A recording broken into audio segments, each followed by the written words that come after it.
एक second something. Hmm?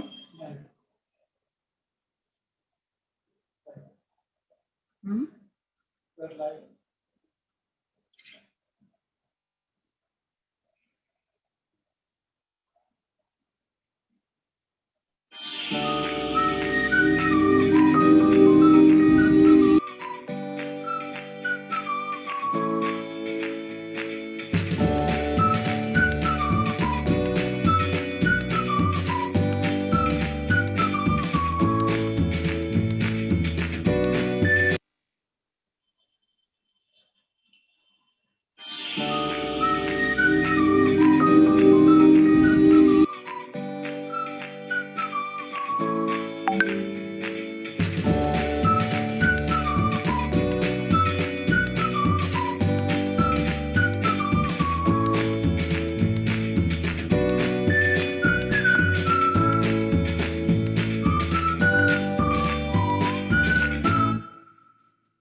Hello, viewers. Hope all of you are doing truly well and also trying to stay as safe as possible through these difficult times. Uh, a little bit about our platform, as of course a lot of you know who have been watching us, and those who are new to this. The Truwellth online health channel is an initiative of the Truwellth integrative healthcare, which provides integrative and personalized health and nutrition advice to guide patients and healthy individuals to overcome their health concerns and manage self-health to reach the ultimate goal of holistic health and happiness. Truwellth aims to help you separate science from hype by sharing authentic knowledge and wisdom from healthcare and nutrition stalwarts so you can make the right health and nutrition choices. Rightly so, we are here with a very unique series today, which some of you might have seen before, but for some of you it might be new. But before we really begin the program, would like to share a quick note with all of you. This live program is really actually organized to impart education and share, spread more awareness to reach the ultimate goal of health and happiness. So, the knowledge and experiences shared by the speaker and the other participants cannot be treated as consultation. For any sort of personalized consultation, you can always reach us on 98200 or reach our website www.truwellth.in. And of course, today's celebrity is someone we can always connect you through both of them.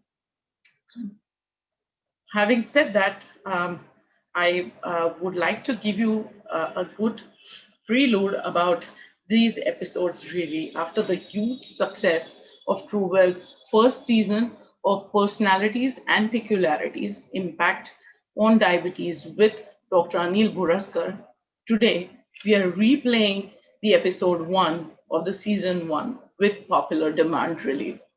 A lot of us know that what we got in gift from our ancestors is our genes, but in addition, we also are what we eat and what is our environment. Our environment and upbringing shapes our personalities and gives rise to peculiar behavioral characteristics. These behaviors influence what we eat and what physical activities we do. Globally, the diabetes epidemic is observed to be a result of unhealthy lifestyle and dietary patterns, as they are shown to greatly influence development of insulin resistance in the body cells and loss in insulin production by directly or indirectly causing damage to the beta cells producing insulin. The estimate of the actual number of diabetes in India is around 40 million, making India the diabetes capital of the world. Also, These days, diabetes is found in individuals much earlier in life, meaning that chronic long term complications are becoming more common. Dr. Anil Bhoraskar, who is one of the most renowned diabetologists from India, has been studying personalities and peculiar behavior characteristics in his diabetes practice for over 4 decades, which really has greatly enhanced his diabetes management outcomes. Along with actually being a key opinion leader in diabetes, Dr. Anil Bhoraskar is an even more intense humorist. He has a collection of character sketches of real life people who he has treated and related incidences which he has written about and intends to narrate the same in a series of super laughter episodes for all of us to enjoy and learn from. Humor is known to improve lifestyle diseases like diabetes, hypertension, obesity, and more. Truwellth Integrative Healthcare is privileged to facilitate this series of serious humor for understanding diabetes and managing well with each with Dr. Anil Boraskar. An introduction, of course, on Dr. Anil Bhoraskar. He's MD from the Grant Medical College, Mumbai, and has recently been awarded the Fellowship of Royal College of London. He has many papers and publications to his name in national and international journals and has organized and participated in numerous symposiums, seminars, and conferences. Dr. Anil Bhoraskar has been practicing diabetology for almost 4 decades at various institutions, including KEM Hospital, SL Raheja Hospital, Asian Heart Institute, and Asian Cancer Institute. He has been the chair with the International Diabetes Federation up to year 2018 and the secretary of the Diabetic Association of India scientific session. While he has globetrotted, he has traveled to nook and corners of smaller towns and villages along with cities in India, conducting over 10,000 patient programs, workshops, camps. He has treated lakhs of patients across the country with diligence. We are fortunate to be able to pick pearls of his wisdom from, as I say, this huge personality because he's huge at heart and his practice is huge, his experience is huge. He's huge. So really presenting him with this series, and we believe that with this series, uh, both the patients and the doctors are going to greatly be benefited in not only managing diabetes, but also in strengthening their interpersonal understanding between them. The first episode, which we are reforecasting today, is Personalities and Peculiarities Impact on Diabetes with Dr. Anil Bhoraskar, and it illustrates personality Mr. Jugal Kundu, who is Director Artificial Intelligence and has graduated from the Internet University. Hope you will enjoy this episode. Over to the session with Dr. Anil Bhoraskar.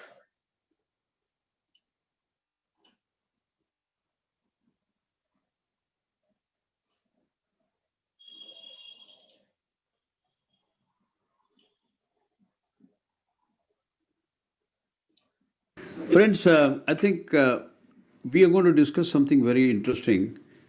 You will all like this aspect of management of diabetes based on various persons. Great book known as Vyakti Valli, which I read it in my childhood and has influenced me so much about understanding the minds and the behavioral pattern of various patients of mine. And in last 40 years, that I have made some notes of the diabetic profiles of such people, and I saw that there was a definite impact on the control of diabetes based on the peculiarities and personalities of a patient.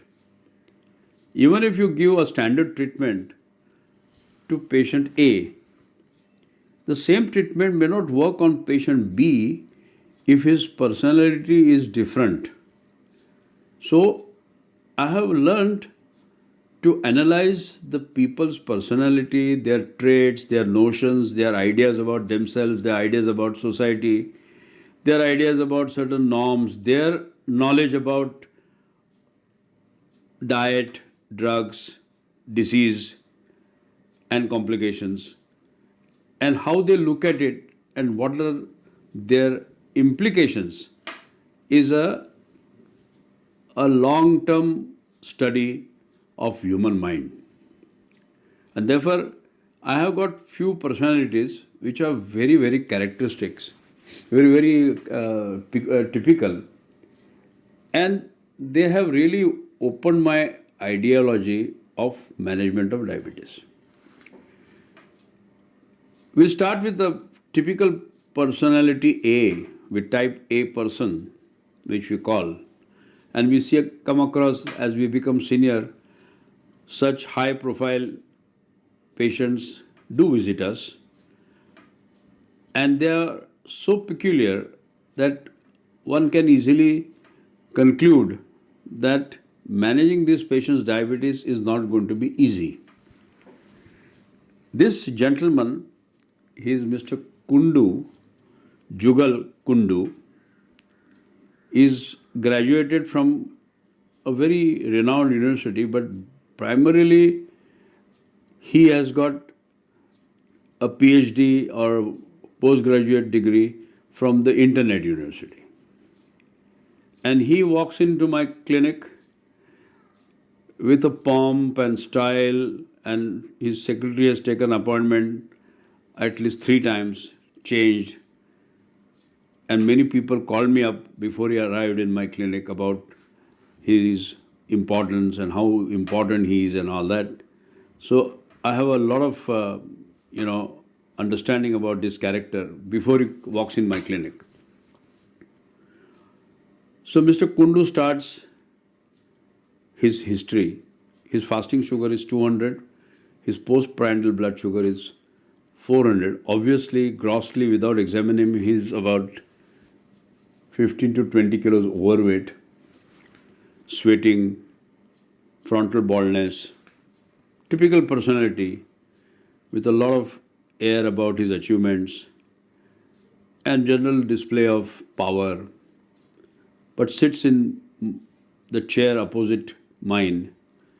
And normally, people who sit opposite me, they tend to get extremely worried because first they have come to a very high profile diabetologist. Second thing, they don't know what I am going to tell them. Third thing, they want to be 100% sure that I know quite a lot, and they judge my knowledge based on their knowledge, and they judge my treatment based on their ideas of what is the right treatment. And this was a typical person who came like that. So the dialogue starts very simple. He said, I don't know how I have diabetes. I say, yeah, that's most of the people feel that way. You're 45. He said, there is no family history of diabetes. I say, yeah, that happens sometimes. And I'm quite regular in my life. I don't eat sweets, but my sugar is... First I thought the reports are wrong, so I checked in another laboratory, renowned, and that also showed the same value. And my HbA1c, which is a 3 months average, is around 12. That means I have been a diabetic for a long time. I say, yeah, it shows that probably this has come to light now due to some symptoms. I know symptoms. I said, do you get up in the night to pass urine 3 or 4 times? Well, that's my normal practice. I say, yeah, but your so-called normal practice is abnormal. So he didn't like this statement. He says, no, but some people pass urine 3 or 4 times. That's their habit. They drink plenty of water. So I'm one of them because while watching TV, I drink about 1.5 liters water, and I've been told that I must drink a lot of water. I say, yeah, but then this at night if you drink, you'll pass more urine. I agree with you, but passing too much of urine is the first symptom of diabetes. But that is seen in type 1 diabetes. Am I type 1 diabetes? or I'm type 2 because I'm 45 and I got it at the age of 45. So I cannot be a type 1 diabetic. I have sufficient amount of insulin. I say, I agree with you that you are having insulin. Probably that insulin is not effective. What you're producing good amount of insulin, maybe more. And you have what is known as insulin resistance. And that's a very typical thing about Indians. Indians are by and large more insulin resistant. But I have not taken insulin to develop insulin resistance. I said that resistance you're talking is different. That resistance, when you take insulin from outside, body develops antibodies.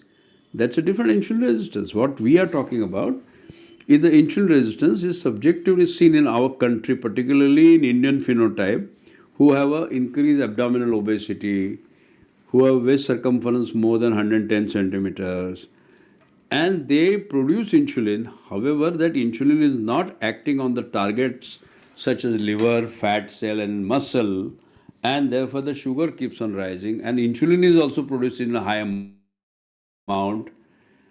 You mean to say, for that matter, I should do my serum insulin levels and C peptide? I said, no, that we need not worry. First thing, let me take your detailed history of your symptoms. So when it started symptom, every single symptom which I asked him, he said no. But sir, now that on second thought, what you say, I do get itching. But I thought it's because of polyester sometimes that I wear. I said, no, you don't please give me reasons for your symptoms. You just tell me your symptoms. No, but I am also very peculiar man. That is obvious. You are a peculiar man. The point is, I have different habits. I say, like what? Well, I eat a good breakfast because I've been told that you must take good breakfast. I skip my lunch. Then at 5 o'clock, I'm very hungry. So I eat either a sabudana vada or sandwich or something because I fast on Mondays and Thursdays. I said, there's a wrong thing to do because you're taking snacks which are loaded with fat. Yeah, but then, I feel fine. On the day I do for my upas, I am spiritually very advanced. And I can see very clearly things about my company's balance sheet. And I said, that may be, but right now, what do you take for dinner? Well, dinner is variable. I said, what do you mean by that? No, a person like me, I am invited for at least 5 parties, and then I have to keep late nights, and sometimes the dinner is at 10 o'clock, 11 o'clock. Well, that's my normal pattern. But I don't eat there too much. I may take a salad, I may take a soup. I do take alcohol, not that I don't take, but I never exceed more than 1 large or 2 large or occasionally 3 large. I said, then on an average, what is the alcohol consumption per month? Oh, that I don't count, but it is almost 3 times a week, and about on an average 2 to 3. I said, that's quite a bit of alcohol. Yeah, but then I work out in the morning. And when you work out in the morning, I think you can take in fact, a little bit of alcohol is good for your HDL cholesterol because it protects you against the coronary artery disease. I said, do you have any symptom of coronary artery disease? No, I have done a stress test which is negative. I've done an echo which is normal, and I don't think I have any cardiac problem. I say, what about your blood pressure? Oh, the BP, people at our level of work load. BP is a normal feature. My normal BP is 150 by 100. And my physician tells me, well, you take one tablet. How often do you monitor your BP? Oh, I don't need to monitor. I go to his office and he checks it. And the BP is okay. Okay means what is it? He says 150/90. I say 150/90 is not okay. It is high and we need to control it. So that's one point. Now, let me understand if I make some changes in your diet. What is your waist circumference? So let me examine it. What is the waist circumference to do with diabetes? My waist circumference is always big. Familiar. My father also had a big tummy. My grandfather. I said, no, but Indians with a big tummy and a large waist circumference are at a high risk of developing coronary artery disease. They are high risk of developing even cancer. So let me examine it. So after a lot of convincing, I had to do a clinical examination. He had 5 out of 10 parameters wrong. And each parameter, which I told him, this is your problem, this is your problem, this is your problem, he says, I don't believe it. I said, you don't believe this measuring tape? No, yeah, maybe I must have had a late lunch. I said, no, but 6 centimeters will not make a difference. You can't eat food which will increase your tummy by 6 centimeters. Then he had a skin fold thickness, buffalo hump. I said, this is a typical insulin resistance syndrome. He had a mild darkness of the skin at the back. We call it acanthosis, which is also seen in insulin resistance syndrome. So I explained to him that you are a typical insulin resistance syndrome, or it is also, I know, it is known as Revens or Diffranzo syndrome. I say, you're right, this terminology is, but you're a typical Indian phenotype. What do you mean by Indian phenotype?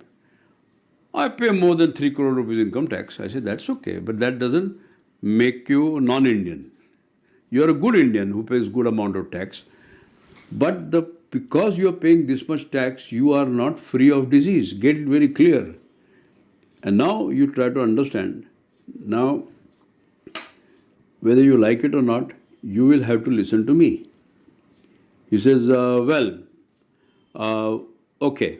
I mean, he reluctantly looked at me and probably had a gross doubts about my credentials, and most reluctantly he said, okay. So I told him that first of all, let me write down that there are certain norms of diet which you should understand. No, my diet is proper, but otherwise I'll go to any dietitian. In fact, in my office I have kept 2 dietitians and 1 physiotherapist who guide us from time to time. I said, that's a good idea, but what diet your dietitian has given you? Oh, she has given me several times, and I don't know where I kept it. I said, that precisely. Because she has written a diet because you are her boss, and she cannot insist on seeing what she has written you are implementing. Yeah, but I have no time. I said, I can't understand a man of your stature earning so much money. You must have at least 1 hour for yourself in a day. You can't spare time? Oh, that's difficult, but I'll do that. I think I should do that. So I wrote a diet for him. Then he looked at that diet and looked at me as if somebody is looking at a new animal in a zoo. And in a very, very sad face he made, he says, are you very sure that anybody can eat this? I said, if anybody eats this, they won't have to see a doctor. What are you talking? What you have written, I have never written in my life. I said, that is the right thing for you. What your forefathers, your grandfathers were eating, the same diet you should have eaten. Oh, they were all backward people. They were all Dehati people. They had no concept of what is affluence and what is money. All that money that in my whole family, I made it. So I said, that doesn't make you different genetically from your grandfather and mother. You're the same, you have the same pinda. Remember that. So you give respect to your pinda. Go by the norms of your pinda. What is it? Well, something new you talk. I have not read this word anywhere in internet. What is this pinda you are talking about? I said, pinda is a genomics. Oh, I know. I'm willing to get my genomic studies. It costs about $1.5 million. I can afford it. I said, look here, even if you do genomics, there is something known as food genomics. That means how does the food react in your body? Oh, who does that in Bombay? I said, no, they're still in primitive stage, but we can do it by deduction, logically, that what your grandmother and grandfather ate. So they ate bhakri, they ate fresh milk, they had ghee, they had fruits as per Rutucharya, change of season, and they lived up to the age of 85, 90. And they had no disease. You say, yeah, right. But they were poor. I say, poverty and disease has got no relationship unless you have infective disease, unless you have communicable disease. But longevity is based on how you diet, how you eat. And simpler the food, longer is the life. Oh, but my 3 to 4 meals are in the air. I travel extensively and I eat airline food. I say airline food. I say I also travel business class. I also go by only select airlines, and I request them so they serve me my home food. You can always opt for a healthy option, but which you don't do. Airlines do offer beautiful fruit salad, they give salads, they give soups, they give yogurt, but you don't eat it. You like to eat chicken masala, chicken biryani, because in the air you forget what you are, and that's the only solace you got in 3 hours flight. You want to eat something, so this is what you should avoid. Then at home, you should try to eat the simple food. Nobody makes simple food in my house. I got two chefs. My wife has no time. She's very busy in her kitty parties and social work. So she doesn't prepare food. I have one cook who is Rajasthani. I've been telling him, but the oil consumption in my house is 16 kilos per month for a family of 5 people. I said, there is the mistake. Maybe your servants are eating quite a bit of oily food, but you cut it down to 2 kilos for a family of 4. Oh, that's not possible. I say, it is possible. It is the way you convert your palate into eating in a very healthy way. Now it is going to be difficult for me to continue with you.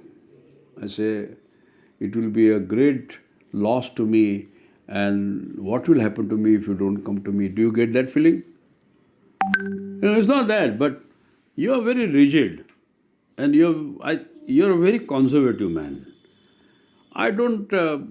I want modern age people. People who give me fast food and they tell me a fast track control of sugar. I say there is no fast track control of sugar.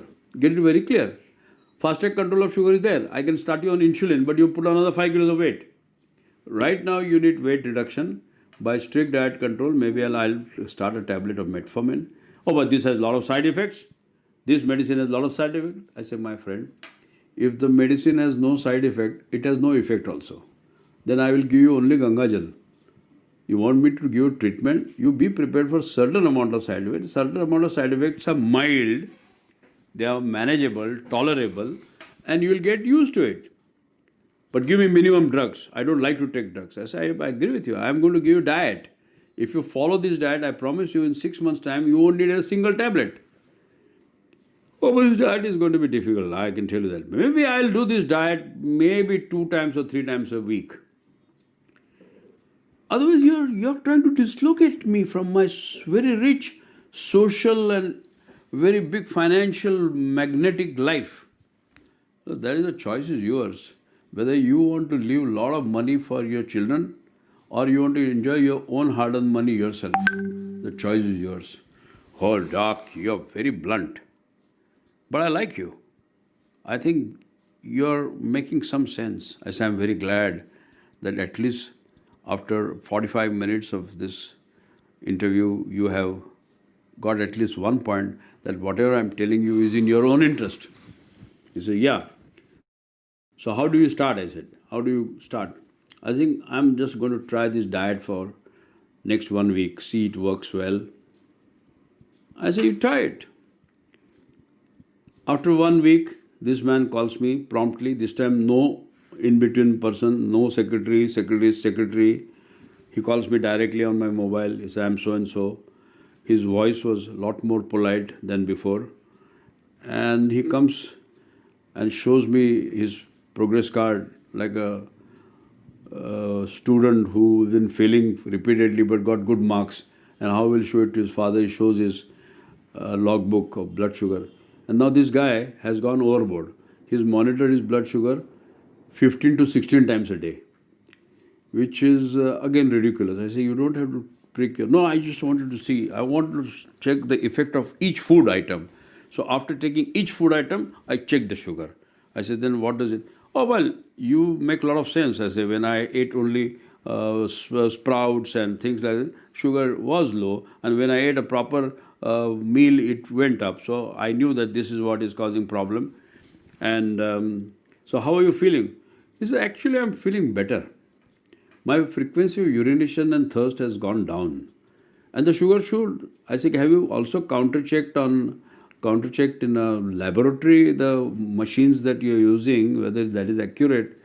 You should check one sample in a lab where you did the first sugar and check it whether this tallies your machine.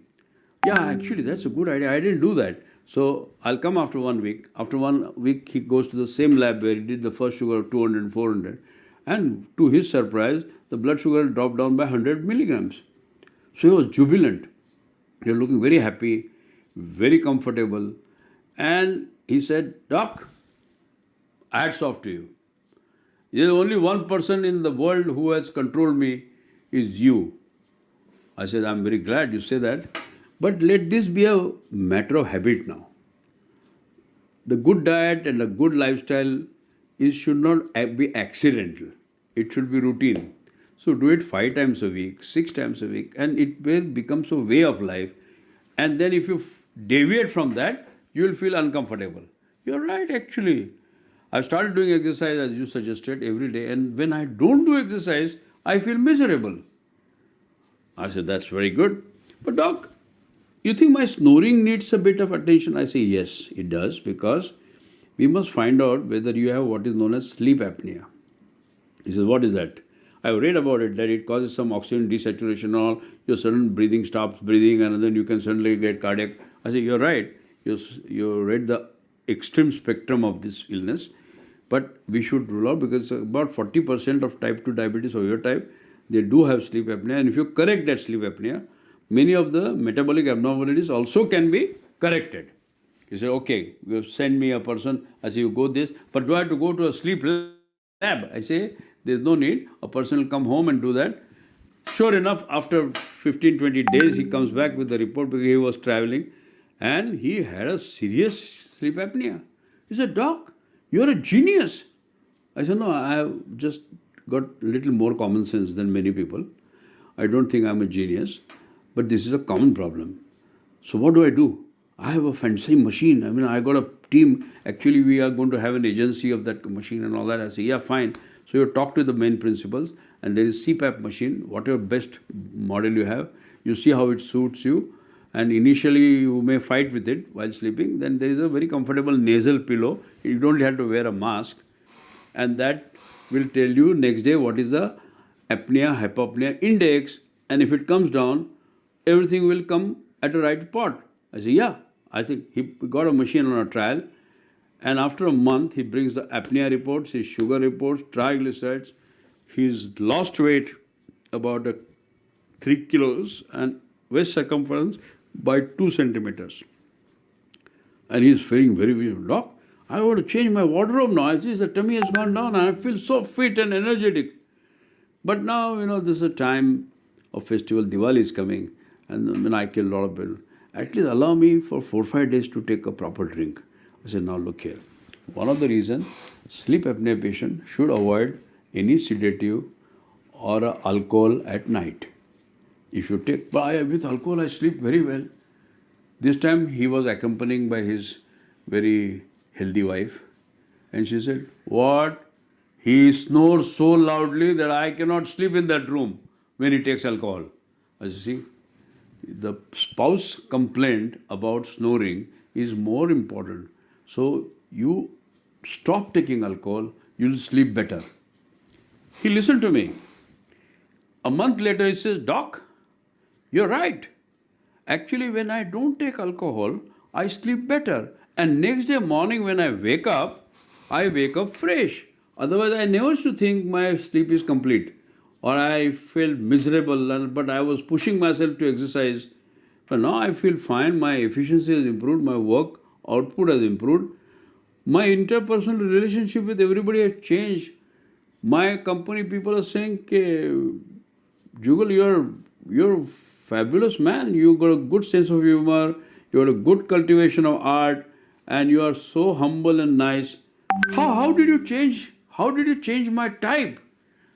But I'm afraid if I change my type, my achievements, I say on the contrary, your achievements will improve, and you will probably have a sustained, steady state of income and fame and name that you aspire so hard. He said, Doc, I'm highly obliged to you. You have given me a lifestyle. You are my lifestyle guru. I want your photograph. I want to put it on next to my bed. I said, don't do that. Your wife will take objection. I don't want you to do that, but only follow advice which I give you. 6 months later, this man comes with a very peculiar diet written, which is very popular by one famous man and propagated by many celebrities as well, of 12 hours of fast. And he's telling me, I tried that, but in the afternoon I'm miserable. I said, who the hell asked you to try this diet? You are unsuitable for this. You are taking metformin, you are taking drugs. You have to eat every 3-4 hours because your stomach empties in 3-4 hours. You cannot keep a 12 hours of fast. It is physically impossible. Yeah, I thought as much. But now I have got, look at my blood pressure. Blood pressure was 180 by 100. I said, this is because your fasting period has increased. The body produces a lot of counter-regulatory hormones against prevention of hypoglycemia, and therefore your adrenaline catecholamine levels is high, which is pushing your BP. So if you want to control your hypertension, you better eat every 3 hours, small, non too fried, not too carbohydrate stuff, reasonable protein, reduction in salt, and you will be all right. He again went back to this pattern of living. He became virtually vegetarian, only fish he would take occasionally. He again started feeling well. About a year later, this man comes to me in a three-piece suit, and I did not recognize him. He had lost about 15-20 kilos of weight. He was looking a lot fresher and a lot younger. And he brought me, because he had stopped drinking, I think, he bought me 3 bottles of single malt whiskey. He said, what is this? I said, no, this is out of gratitude. I realized that there's nobody to finish them. That's why I say, I also don't drink. So it's all right. I appreciate your gesture. My friends will drink it. So I kept that present. And now this man has become a guru of his entire company. Of course, he has a tendency everything to overdo it. So he has compulsorily made a program that every employee, when he joins in the morning to the office at 8:30, he takes them to the terrace of the building, because I have told him about virtues of vitamin D and sunshine, etc. Then he makes them do 15 minutes of vigorous exercises, and then he starts the office. Some people have liked it, some people have resigned from the office. But by and large, in the last 3-4 years, he is a big shot. His life is proper, all his stress levels are good, his children are very happily settled. So this is a very rewarding experience where you tame a tiger. Taming a tiger in diabetology needs a lot of convincing, lot of conviction, and you also need a very solid personality that you develop over a period of 40 years. You develop certain amount of authority. So very rarely people refuse it. Many people who come to my clinic and they ask me, like Kundu asked me many times, sitting here on this side of the table, and said, Doc, that's okay. But Doc, don't you think you are also overweight? I say, I'm certainly overweight because of my knee joint problem and multiple operations. I don't say that, I justify it. Then why don't you do something about it? I'm trying to do something about it, not that I'm not trying. Now, how do you prescribe me this then? I say, who is sitting on this side of the table? I say, I am sitting. Who has come to me? I say, I have come to you. Then you listen to me. And he liked that. So this is a very interesting character. I'll not forget him. But he has taught me many things. That highly informed patient, a highly knowledgeable, and knowledge if you have collected which is from unregulated press. There is something known as regulated press which tells you an evidence-based medicine. Evidence-based medicine study, 20-year study, it comes in regular journals, textbook of medicine. It is a regulated information. Unregulated information, our media is beautiful. You can write anything. And anybody's experience about a particular product or style of living, you can write with the influence in the newspaper headline. Once I read, idli cures diabetes. I say, what is this? So what eventually the article contained, that idli contained 30% udid and 70% rice. So diabetics should eat idli more than rice. but the title is Idli Cures Diabetes. Now, see, this kind of unregulated press, which is rampant on internet, and many people who are internet addict, or they live on internet, means their whole life is on internet. They collect lot of information. Many times their information, they feel that they know slightly more than their treating doctor. I'm not trying to say that doctors are gods or doctors cannot, but doctors like us who are in this line for 40 years and years of experience. And I always told, once I told Kundu that collecting knowledge is not wrong, and developing wisdom is something which is art of medicine as well as art of science of medicine. And so what is the difference between wisdom and knowledge? Knowledge you can get it from internet. Knowledge you can get it from books.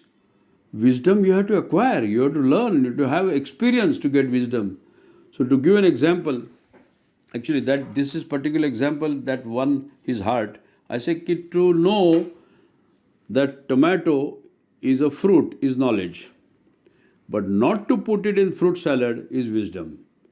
So once you know how to utilize your knowledge, information to the best of your interest is the wisdom of medicine. And many people come to you for that wisdom. They pay your fees for that wisdom, and that's how it works.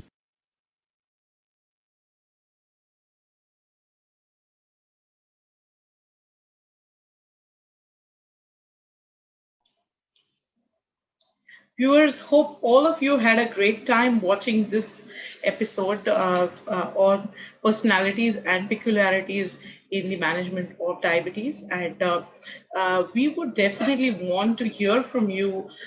What did you actually learn from this episode? How was the personality that you actually saw today? And what do you think could actually be the best kind of treatment strategies for this kind of a patient? And what do you think, if you can associate with this type of a personality, Jugal Kundu, if that is so, we would definitely want to hear from you. We would like to get your questions. And the idea is that in the next Monday, we will be back with this this discussion further on this type of personalities and how this. The idea is to have humor, but at the same time relate with what's really going on with their lifestyles, and so that it becomes much easier for you to be able to manage the diabetes, if for yourself or if there is anyone in your family. So that's really the idea that we will come forth with in the next episode. We will, of course, have Dr. Anil Bhoraskar live with us, and he will be discussing on this topic further and will be addressing all the questions that will be coming from you. So we look forward to seeing you again on next Monday with personalities and peculiarities in management of diabetes with Dr. Anil Bhoraskar and me, Rajashree Gadgil. So we say a bye to you for this Monday and see you next Monday again. Uh, I would leave you with a short promo of RSG Energy and Nutrition, which actually supports these programs relentlessly, trying to put all the technical requirements together at the same time, propagating it to many number of people, so you can actually learn from this and be able to self-manage your disease, but not self-treat. I mean, self-manage it when you actually treat it with doctors like Dr. Anil Bhoraskar, who look at the disease holistically and who, as he mentioned, do not go with all the type of media that he spoke about, and but realistically trying to manage your diabetes so you can be comfortable and healthy. That's the idea. See you again next Monday, and I'm leaving you with this short short promo.